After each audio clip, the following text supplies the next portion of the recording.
नमस्कार मित्रों, स्वागत है एक बार फिर से आपका हमारे चैनल जे वी डिवोशन में। पिछले एपिसोड में हमने देखा कि शनिदेव पहुंच चुके हैं काकलोक में, और काकलोक में जो माता हमारे और पिता काकोल हैं उनके माता पिता का हमें एंट्री देखने को मिली। किस और प्रकार से घुसते ही चटाचट 2 तमाचे मिले काकोल को। और उनका किरदार हमारे महाभारत के विदुर निभा रहे हैं, उनके पिता का। और पिता ने जिस प्रकार से शनिदेव को एंट्री देने से मना कर दिया कि यहाँ पे किसी भी अनजान व्यक्ति की एंट्री नहीं है, क्योंकि जब भी कोई अनजान व्यक्ति का आगमन यहाँ हुआ है तो कोई ना कोई अनिष्टकारी कार्य यहाँ पे हुआ है। तब काकोल ने बताया कि किस प्रकार से शनिदेव ने उनकी रक्षा दम्बनाथ से की थी। दम्बनाथ जो कि इतना बड़ा राक्षस था, जो कि एक पर्वत से भी विशाल था। माता ने जब ये बात सुना कि मेरे पुत्र की रक्षा की गई है इस लड़के द्वारा, यानी जो मेघ अमृत लेकर के आए हैं उन्हें वापस नहीं किए जाते, यानी जो व्यक्ति मेरे पुत्र की रक्षा की है मैं उसको आश्रय कैसे नहीं दे सकती। सब लोग मान गए, उनको आश्रय भी मिल गया। अब शनिदेव को काकलोक घुमा रहे हैं। पीछे से राहु की एंट्री हमको देखने को मिल सकती है। चलते हैं जल्दी से एपिसोड नंबर 70 पार्ट 1 में। यार आज दे रखी है भाई।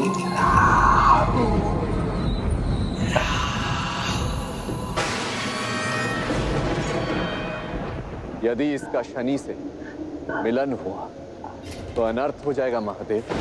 प्रारंभ होगा नहीं, हो चुका है नारायण। उस योग का जो सृष्टि को नाश की ओर ले जाएगा। श्रापित योग, श्रापित योग, श्रापित योग, श्रापित योग।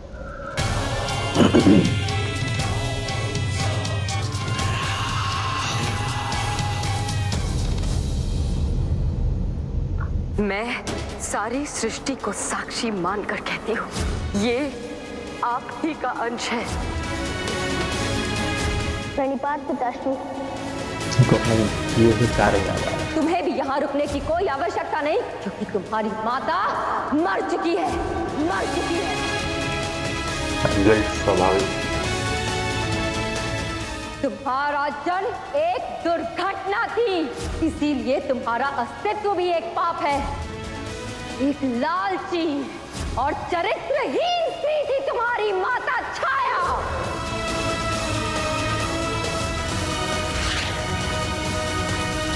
शनि द्वारा शनिदेव पर हुए सारे दुर्व्यवहार याद आ रहे हैं। देव,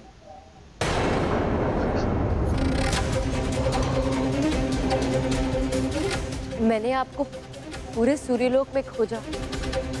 आप यहाँ एकांत में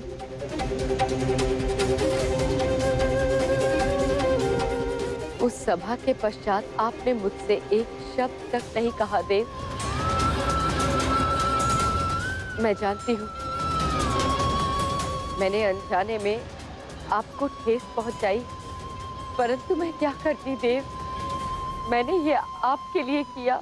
जो तुमने किया वो भूल नहीं, अपराध है। अपराध था संज्ञा। मैं क्या करती देव, मैं विवश थी, आपका ताप सह नहीं पा रही थी और आपका साथ छोड़ना नहीं चाहती थी। मैं उचित अर्थों में आपकी अर्धांगिनी बनना चाहती थी देव।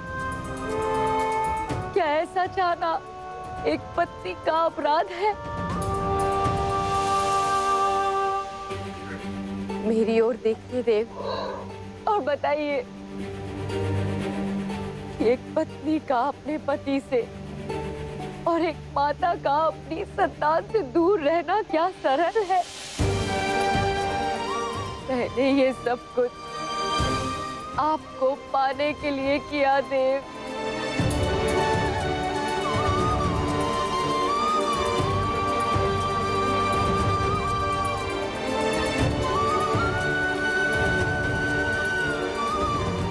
तो जब लौटी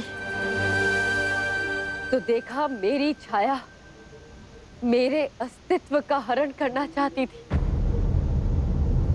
तो क्या मुझे क्रोध आना स्वाभाविक नहीं था देव?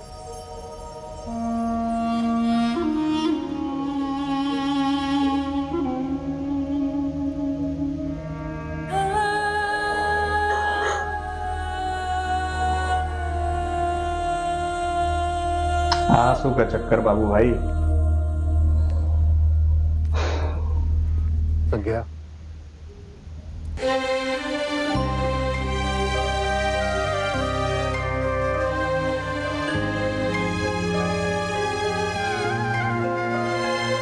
तुमने जो किया उसे उचित नहीं ठहरा जा सकता, परंतु तुम्हारा मंतव्य और तुम्हारे आंसू सच्चे हैं संज्ञा, इसलिए मैं तुम्हें क्षमा कर देता हूं। और स्मरण रहे, छाया भले ही तुम्हारा प्रतिरूप थी, परंतु शनि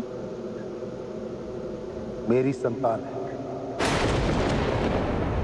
मेरा रत्न है, और जब वो वापस लौटा उसके साथ पुत्रवत व्यवहार करना।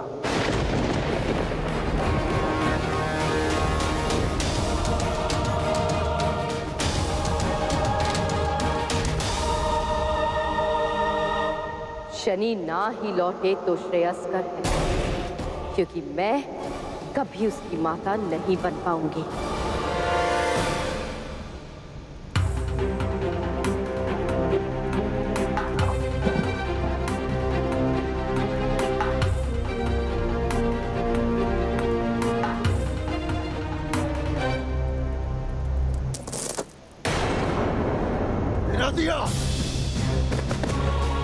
तुम्हें ज्ञात है कितने मूल्यवान रत्न है ये? माफ कर दो। कौन सा दहेज इकट्ठा कर रहे हैं भाई? पता नहीं भाई, किसकी शादी करवानी? जानते हो शनि, वो दुष्ट दिखने वाला व्यक्ति विकराल है।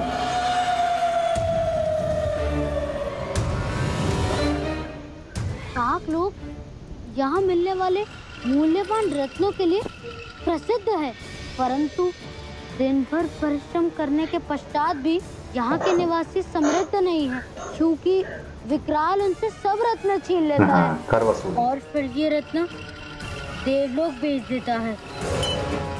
देवताओं से मित्रता है इसकी, इसलिए कोई निवासी इसका विरोध नहीं कर पाता। शनि, तुम इनसे मत उलझना, इन्हें दंड मत दे देना। मेरी ना इनसे उलझने की कोई मंशा है और ना ही किसी से अब कोई मेरा संबंध है और ना ही मोह।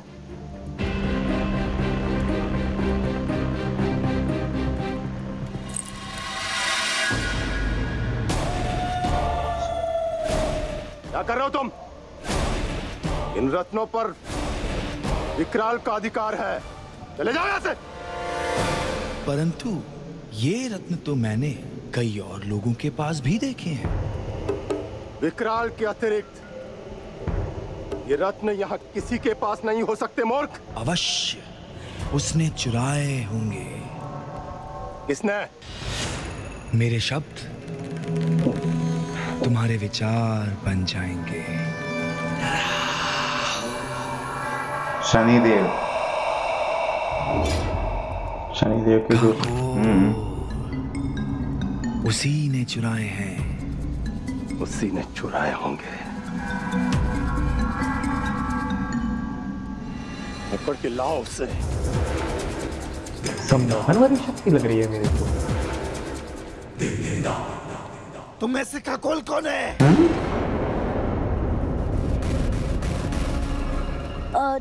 जी मैं हूँ, बताइए। छोड़ो मुझे।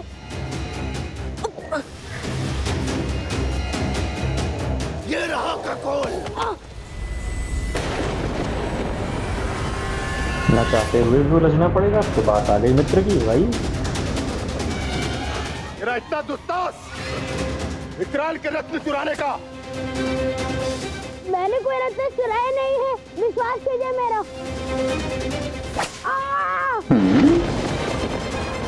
इनके पास कौन सा रत्न है भाई? कैसे किया दुस्साहस? मुझे तो लगा सहायता करो मित्र। सब मोहित ही हैं। वही मुझे लगा। मुझे लगा शनिदेव का जो बीच वाला है, एक बार को मुझे वो लगा। तो मुकुट वाला भी। सहायता करो शनि।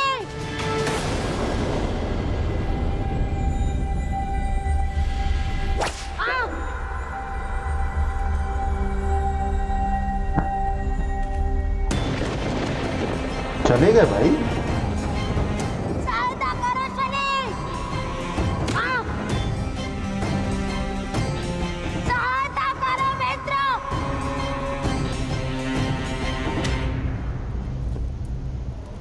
इसे तब तक दंडित करते रहो जब तक ये अपना अपराध स्वीकार न कर ले।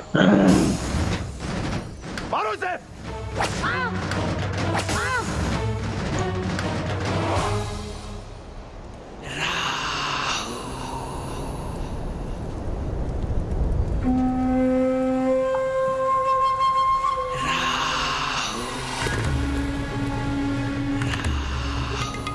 मित्र को अलग कर दिया।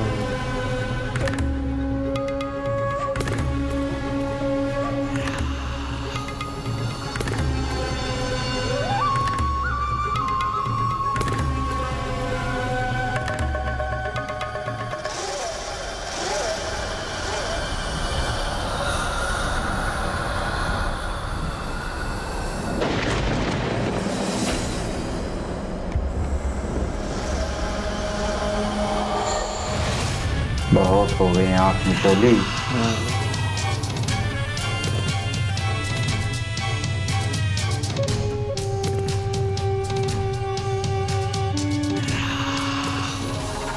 क्यों मेरा पीछा कर रहे थे?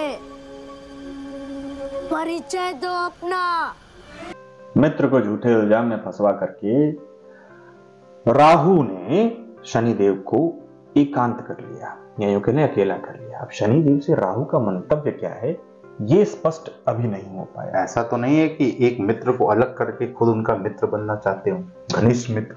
अब दूसरी तरफ हम लोग ये देख रहे हैं कि किस प्रकार से सूर्यदेव को अपने किए हुए सारे कार्य याद आ रहे हैं कि क्या क्या उन्होंने शनिदेव के साथ अनिष्ट किया, और किस प्रकार से उन्होंने माता को भी हिदायत दी कि जब भी शनि यानी मेरा पुत्र सूर्य पुत्र शनि जब भी लौटेगा तो तुम उसके साथ एकदम पुत्रवत व्यवहार करो।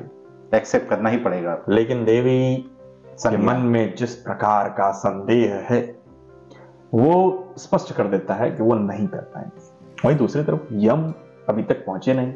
हमें तो उत्सुकता थी कि वो या तो निकल चुके होंगे या तो रास्ते में होंगे। अभी तो हमें देखना ये है कि काकोल की किस प्रकार से रक्षा होती है, मित्र की रक्षा कैसे करेंगे, क्या होगा, क्योंकि शनिदेव जैसा बार बार कह रहे हैं कि मैं विरक्त हूं, मैं विरक्त हूं। यहाँ पे हमको देखने को भी प्राप्त हुआ कि उनको किसी प्रकार का मोह नहीं। लेकिन बड़ा अजीब सा मूवमेंट हुआ क्योंकि मित्र को मार खाते देख करके कुछ बोला नहीं, या यूं कह लें कि अब कोई और कमजोरी बनाना नहीं चाहते। हमें राहु की शक्ति भी देखनी है। तो चलिए ये एपिसोड समाप्त करते हैं। शीघ्र मिलेंगे नए के साथ, तब तक के लिए राधे राधे।